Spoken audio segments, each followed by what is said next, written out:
Welcome to the virtual Sunday service for the Unitarian Universalist Fellowship of Lake Norman. Our fellowship walks diverse paths to find meaning and purpose, but we are united by our belief in the inherent worth and dignity of all, as well as the obligation to express our faith through acts of justice and compassion. We are an open and inclusive liberal faith community. All are welcome, regardless of race, gender, sexual orientation, ability, or economic status. My name is Nancy Embry, and I've been an active member of this congregation since 2015. We have lit our flaming chalice to illuminate the world we seek. In the search for truth, may we be just, and in justice, may we be loving. We're grateful to have Travis Smith as our guest minister today. Travis holds a distinguished relationship with our church, which started with his close association with our pastor, Pat Job, and is now augmented by the respect we have for Travis and the work he does. Travis is the executive director and pastoral counselor at Blue Ridge Hope in Rutherford, North Carolina. He founded Blue Ridge Hope in 2014 after serving as a grief counselor in hospices and children's camps, as well as directing an adult day health facility. His experience is broad in these fields, and he holds a Master's of Divinity in Pastoral Counseling. Taking additional information from the Blue Ridge Hope website, I can also tell you that Travis is passionate about removing the barriers to quality health services so that people who desperately need help can move ahead with support and resources. Today, Travis will share his message entitled, Hooked on a Feeling. Can happiness be found, or is it an elusive pot of gold at the end of the rainbow? Travis offered a quote to start us thinking. Happiness is excitement that has found a settling down place, but there is always a little corner that keeps flapping around. This quote is from E.L. Konigsbury. Good morning. I am so excited to be here with you again. And as you already know, the sermon title today is Hooked on a Feeling. Now, when I say that, your mind has probably already went to the song. You're singing it. Hooked on a feeling. Now, the question is, which one are you singing? Because there were two versions of that song. Same song, two different artists. Let me say it that way. One was B.J. Thomas, had a little more subdued version.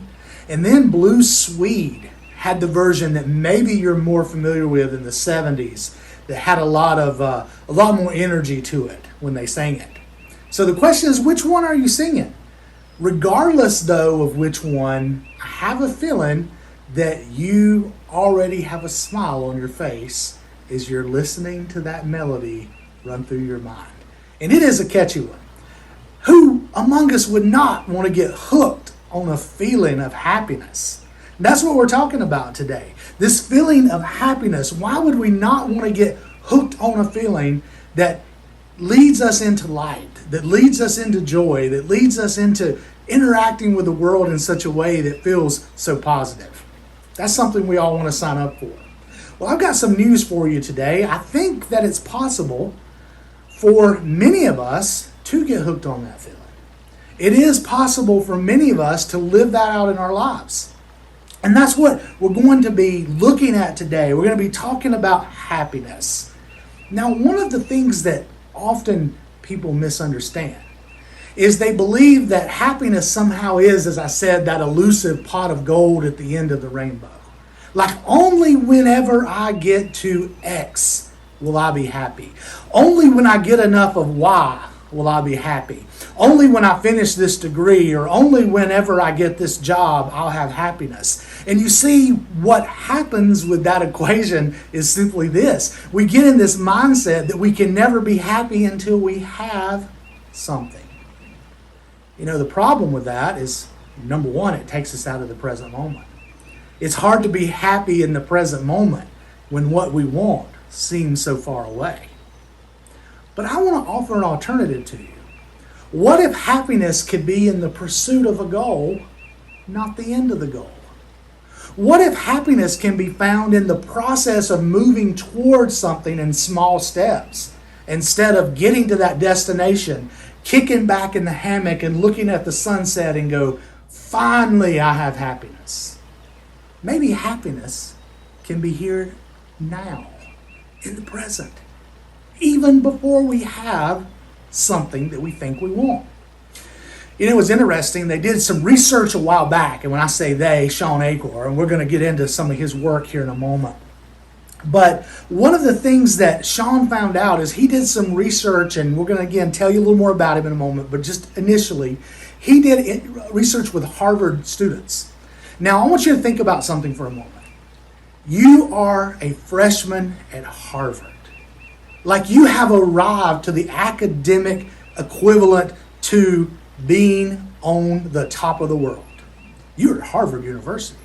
So he said, surely these must be the happiest students ever. So he goes to the students and he begins to talk to the students and he begins to do this research on happiness. And what he found out is that they actually ranked as some of the most miserable individuals compared to other people in society. This confused Sean. He said, how could it be possible that these kids who worked so hard in high school to get good GPAs, to get scholarships, to get to Harvard, are now finally at Harvard and they're not happy? And what he found out in the conversation with these students was this. They know now that they're at Harvard, they now have to work even harder to finish Harvard. And even when they finish Harvard, they're going to have to work even harder to find that perfect job. And then when they find that perfect job, they're going to have to work even harder to climb the ranks of whatever esteemed company they think they want to work for. So what Sean Acor found out was simply this, that being at a destination that you've always wanted doesn't equal happiness. He said, well, wow, this is something. So he went to CEOs of large companies, and these companies that are extremely wealthy and worth millions and trillions of dollars, and he began to do this research with CEOs, and he began to talk to them about the process of what it took to get from where they started in the company to being where they are, or even if they came from the outside of the organization. And what he found out is that these individuals were some of the most unhappiest individuals that he studied.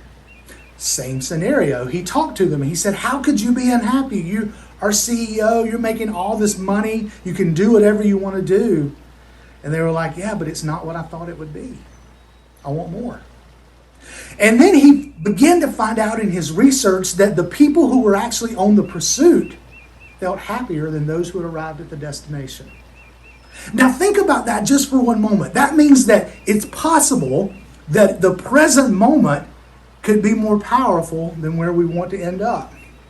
And that you could actually have happiness right now making small steps toward goals than actually being at the goal. That's pretty profound. Sean Acor was so mesmerized by this research that he took it a step further. He has spent the last 20 years doing research on happiness. And this is what he's found out. He found out that it was actually possible to do some things to make oneself more happy. So I guess you could say it's kind of exercise for the mind. And this is what he found. He actually, of all the surveys he did, all the polling of people and the research that he did, these were the things he identified that someone could do. And there are 5 of them. So you ready for this? Get your pens, papers ready. Watch this back on repeat, because these 5 things could change your life, according to Sean Acor. I think you might be onto something. He said, number 1, that if you will practice gratitude by writing down 3 new things every day for 21 days, you can take a step toward happiness. This is just one step of the 5. So he says what you do is you write down every day 3 new things. Okay, so today you might be thankful for family, food, friends. Well, tomorrow you have to add to that. So you don't use family, food, friends again. You have to add 3 more things. So you do that for 21 days, and he said what happens is the mind begins to look for new things every day to be grateful for. How about that? It pulls you back to the present moment. It says that all of a sudden, you know what? Mind, you've got to come up with 3 new things tomorrow. You better be looking around. And you start to notice what you're grateful for. He said the second step is to journal. He says to write about one positive experience in the last 24 hours. So he encourages for 21 days to write down one positive experience. And what he has found is that through that, your mind relives the positive experience. It increases the happiness in your brain. There's a lot of research about that and endorphins that happen and chemicals in the brain that move, but he says it can happen that way. Write it down. One experience that was positive. The third thing he said, and I don't know that I like this too much, he said physical exercise. He said that physical exercise was the third step in happiness because what it does, it begins to train the brain to know that there's a cause and effect. That if you do something, you will feel differently. He said, so physical exercise is a step toward being happy. Who knew, right? I think a lot of us know. It's just harder to do than we think sometimes. The fourth thing he said was to meditate. Yes, you heard that right. Meditation. He said that when we meditate, our brain slows down and we can reflect, we can appreciate, and we can overcome hyperactivity in the mind. So a lot of times hyperactivity in the mind can move us around to the place where we feel like we're jumping and moving so fast that we can get on that negative track and they just happen like that, those negative thoughts. He said so meditation can really bring us to a better place. He said number 5, the fifth one, is random acts of kindness.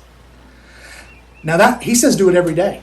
So he says whenever you open your email box, this is simple as this. Whenever you open your email box to go ahead and hit compose and write a positive message thanking someone for who they mean or who they are in your life. He said that is a random act of kindness. Of course, you could buy somebody a coffee or you could do something, but it could be just as simple as an email thanking someone for their role and who they are to you.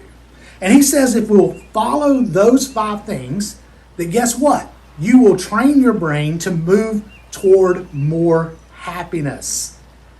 This is the guy who's been the happiest researcher. Now, let me back up on that. I don't know that he's the happiest researcher, but he's the guy who's been studying research on happiness the longest.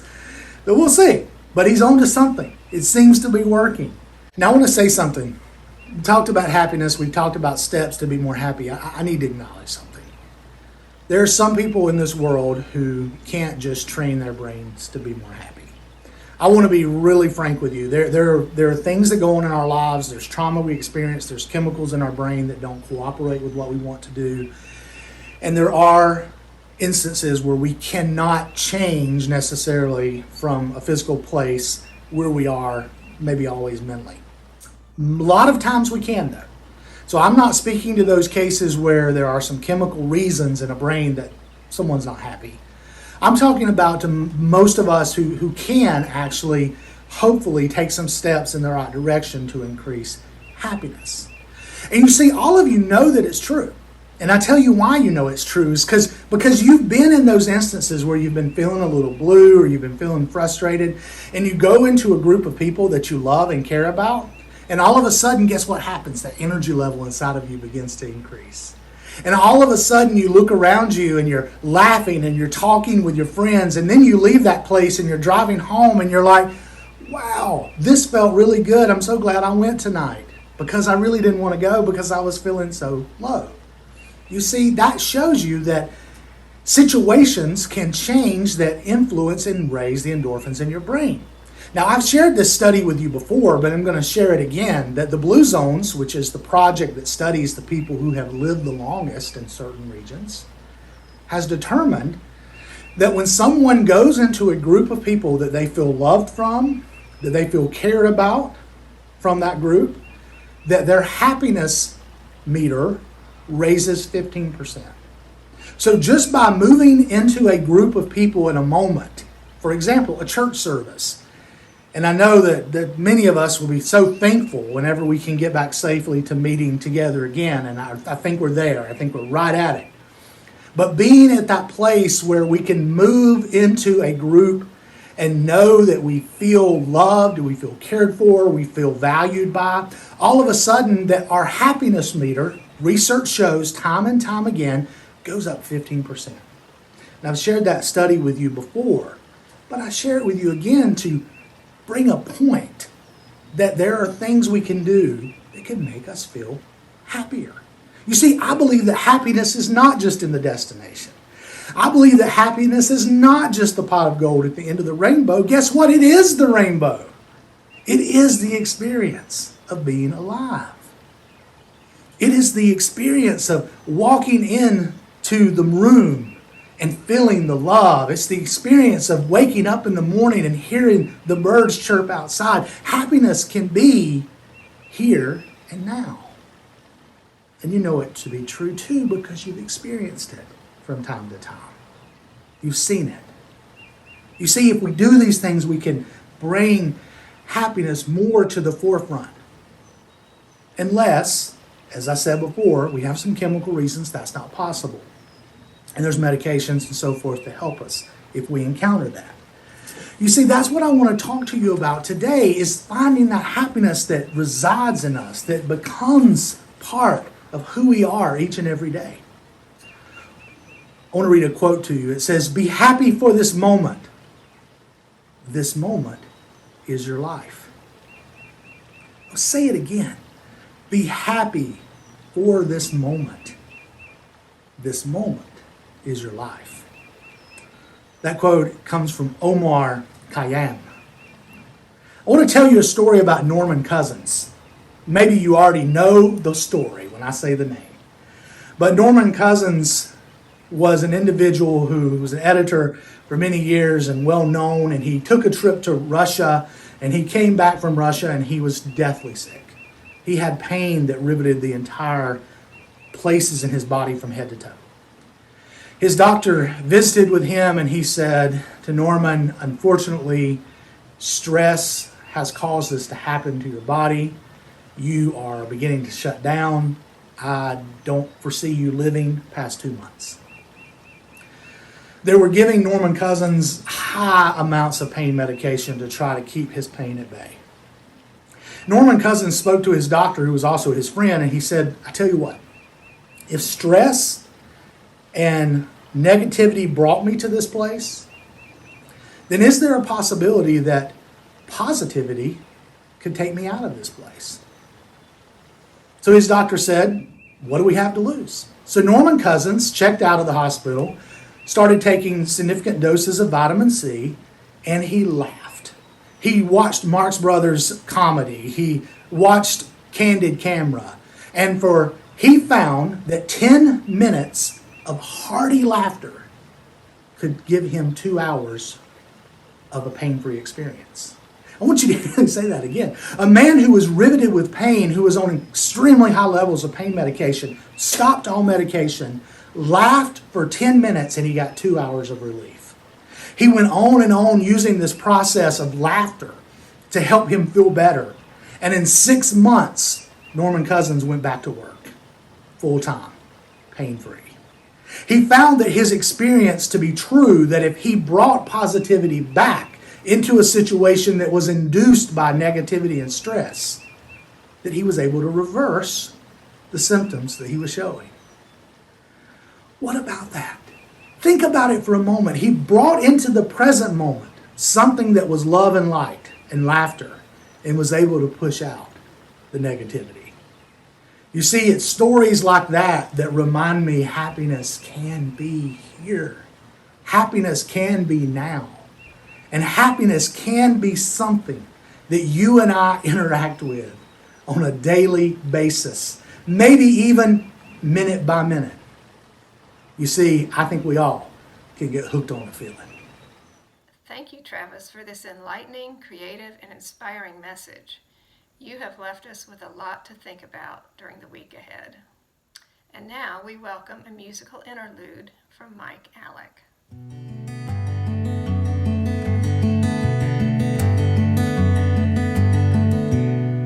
Greetings, everyone. This is a Bob Marley song. Hopefully put a smile on your face. Don't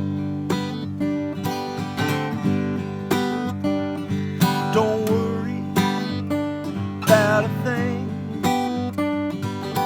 Every little thing gonna be alright.